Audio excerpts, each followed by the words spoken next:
I watched a woman pray for healing for 7 years, fasted, wept, declared scriptures with desperation in her voice. Nothing moved.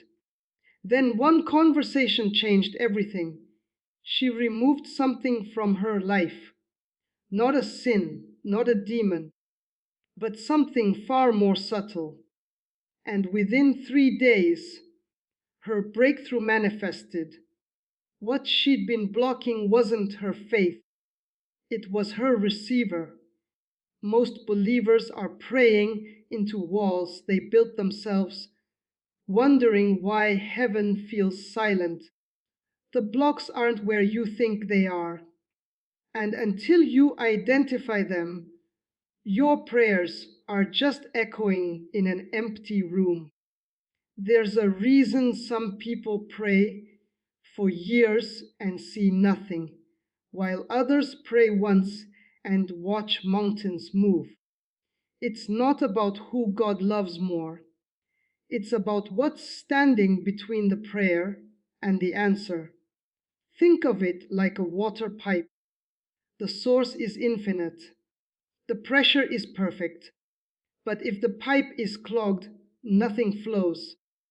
You can beg the water to come faster, but until you clear the blockage, you'll die of thirst next to an endless supply. The first block is unforgiveness that's gone underground, not the loud, obvious kind where you're screaming at someone who hurt you. The quiet kind, the kind you've wrapped in spiritual language and convinced yourself is wisdom. I've released them to God, you say, while mentally rehearsing their offenses every time their name appears. Unforgiveness doesn't need your attention to stay alive. It just needs your permission to stay buried. And buried unforgiveness is a signal jammer between you and heaven.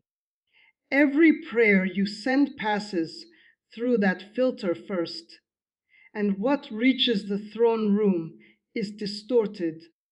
Forgiveness isn't saying what they did was okay.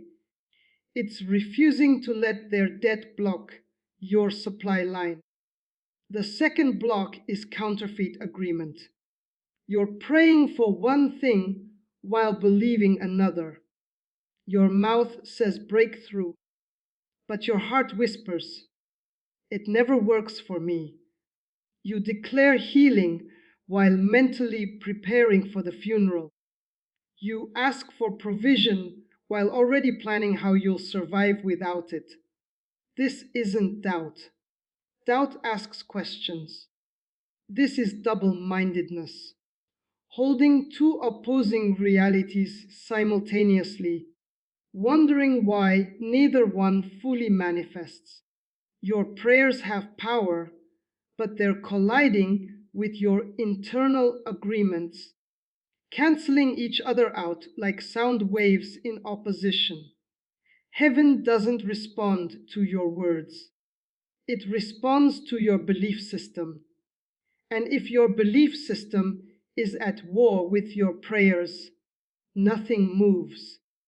The third block is misplaced warfare. You're fighting enemies that aren't there while ignoring the ones that are. You're binding demons over your finances while refusing to close the door they're entering through. You're rebuking sickness while feeding your body poison and calling it comfort. You're commanding breakthrough in your relationships while maintaining the same patterns that broke them. Spiritual warfare isn't just loud prayers and aggressive declarations. It's strategic obedience. The enemy doesn't need permission to attack where you've left doors open. Your prayers for protection mean nothing if you're handing him the keys every morning. Here's what shifted for that woman I mentioned. She removed unforgiveness toward herself. She'd been praying for healing while punishing herself for past mistakes, creating a contradiction heaven couldn't bypass. The moment she forgave herself, her body started responding, not because God finally heard her, because she finally stopped blocking the answer He'd already released.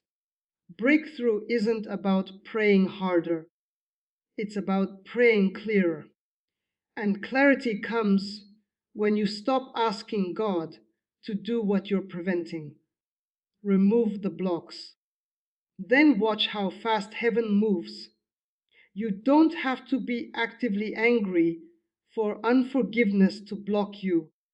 Hidden resentment wrapped in spiritual language distorts every prayer before it reaches heaven, turning intercession into interference. Explanations. The most dangerous unforgiveness isn't the kind you recognize. It's the kind you've baptized with religious vocabulary. You've stopped calling it bitterness and started calling it wisdom or boundaries. You tell yourself you've released people to God while maintaining a mental catalog of their offenses. This underground resentment operates like electromagnetic interference. It doesn't stop your prayers from leaving your lips, but it scrambles them before they reach their destination. Every prayer passes through the filter of unforgiveness first, getting encoded with the very thing blocking your answer. You're essentially praying through static. The kingdom operates on frequencies of love, mercy, and forgiveness. When unforgiveness occupies your heart, it creates a frequency mismatch. Your prayers are sent on one wavelength, but heaven receives them garbled, distorted by the interference pattern you've allowed to remain. The solution isn't praying louder, it's clearing the channel. Forgiveness doesn't validate what someone did. It removes the jammer so your signal can travel clean. Praying for breakthrough while internally agreeing with defeat creates opposing spiritual frequencies that cancel each other. Heaven responds to the reality you truly believe, not the words you desperately speak. Explanation. Your mouth and your heart are broadcasting on two different channels, and heaven only tunes into one, the frequency of authentic belief. You can speak faith declarations for hours, but if your internal narrative contradicts them, you've created spiritual interference that cancels out both signals. This is why James called double-mindedness unstable. It's not a character flaw, it's a physics problem. When two opposing frequencies collide, they neutralize each other. You're praying for healing while mentally planning for sickness, declaring provision while already rehearsing poverty, asking for breakthrough while emotionally preparing for disappointment. These aren't just negative thoughts, they're active agreements with an alternative reality. And the kingdom doesn't respond to what you say with desperation, it responds to what you believe with certainty. Your belief system is the soil, your words are the seeds. But seeds can't grow in contaminated ground. Until you uproot the deep agreements fueling your unbelief, your prayers remain surface, level noise with no penetrating power, binding demons while leaving entry points accessible is strategic failure.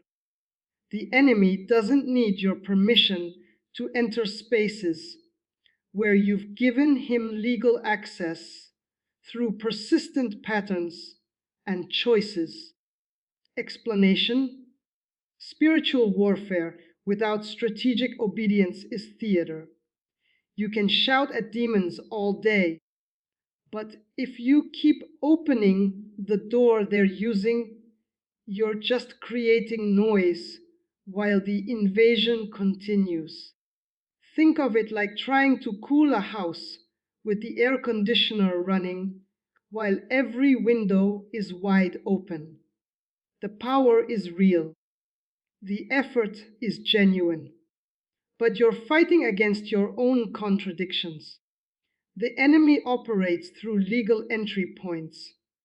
Persistent sin, unhealed trauma, toxic relationships you refuse to release, agreements you made in moments of desperation that you've never renounced. These are open doors, and no amount of binding prayers will override the access you've granted through behavior. Demons don't need to overpower you when you keep handing them keys. Real spiritual warfare is identifying where you've given legal ground and closing those doors permanently. It's uncomfortable because it requires you to change, not just pray.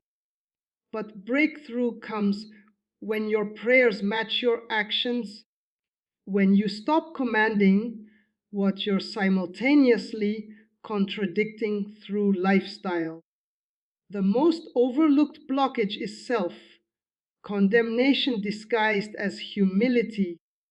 Praying for what you believe you don't deserve creates a contradiction that heaven cannot bypass until you remove your own judgment. Explanation: there's a subtle form of pride that masquerades as humility. Believing your sin is stronger than Christ's sacrifice. When you refuse to forgive yourself, you're essentially saying the cross wasn't enough to cover what you did. You're holding yourself to a standard God already released you from. And this creates a spiritual short circuit. You pray for blessings while internally believing you should be punished. You ask for breakthrough while quietly agreeing you don't deserve it. Heaven has already released the answer, but you've built a wall of self-judgment that blocks it from reaching you. This isn't noble. It's actually a form of unbelief dressed in religious clothing. God's forgiveness isn't contingent on your feelings about yourself. It's based on finished work at Calvary. When you refuse to receive it, you're not being humble. You're blocking the very flow you're praying to experience. The woman who received healing after 7 years didn't get a different answer from God. She finally removed her own blockage by forgiving herself and allowing what was already released to finally reach her.